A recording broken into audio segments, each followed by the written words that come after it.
it's not a question of what I have done wrong. It's the dismantling of a democracy taking place. So you're not taking any responsibility for any of the things that you've said or done? Absolutely not one thing I have said which could have led to this.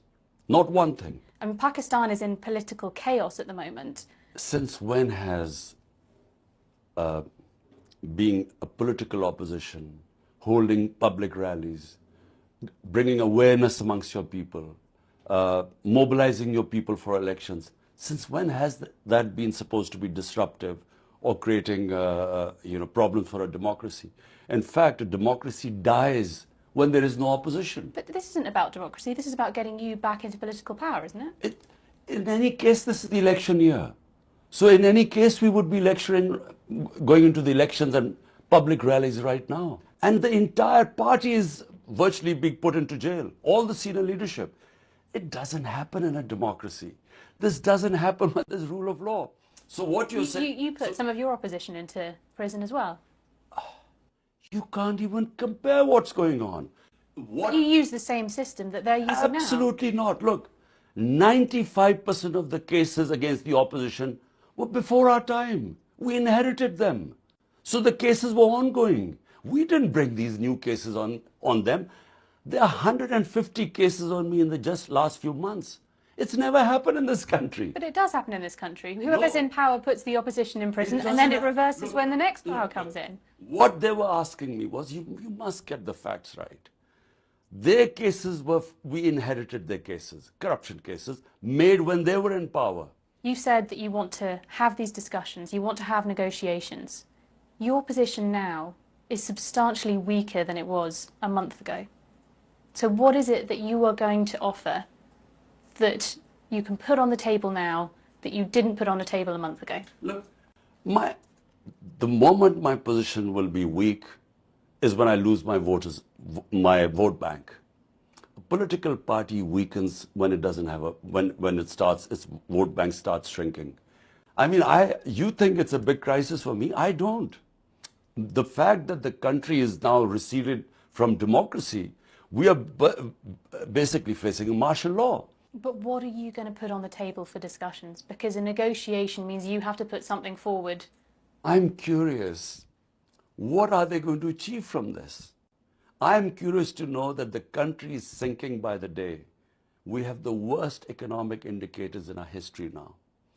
I'm curious to know, how do they think that by, and I mean the establishment, that by getting me out of the race, how will Pakistan benefit? What are you offering?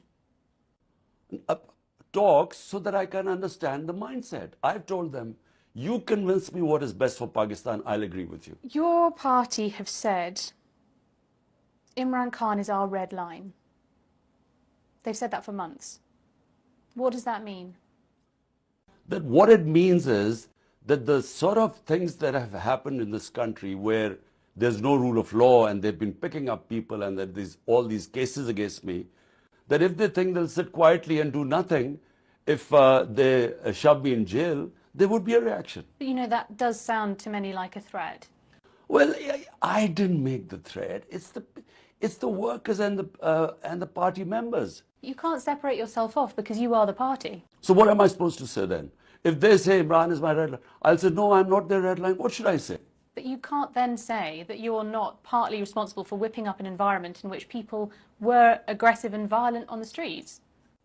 In Britain, you know very well that the right for peaceful protest is part of your democracy and your constitution. But it wasn't always peaceful.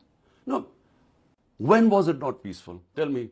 I was out in Islamabad with people who were speaking passionately about supporting you, but were also using slingshots, throwing stones, holding very large sticks against the police. There are videos of your supporters who were part of the crowd, part of the group, that were burning down military buildings. It's not true. There should be an independent investigation. I have called for an investigation the day I got out of jail. There has to be an independent investigation on who was involved in arson. What is the plan now? Your leadership have deserted you. Many of your party supporters are either in jail or very scared. So what exactly will you do? Well, Firstly, fill in all the positions of people who have left. So have younger blood, newer people coming in. And they'll probably get arrested too, because right now, I mean, So how do you run a party like that? but this is, you can use these terror tactics for only a short time. This is, the whole situation is untenable. So what you're asking is, what is my strategy? I'm just watching this whole scenario, wait and see. It's possible that they'll put me in jail. Recently, you've said that you see that there is an important role for the military in politics in Pakistan. What I have said is that the military has basically been in power directly or indirectly for 70 years. So for me to wish them away that, look, suddenly the military will have no role is just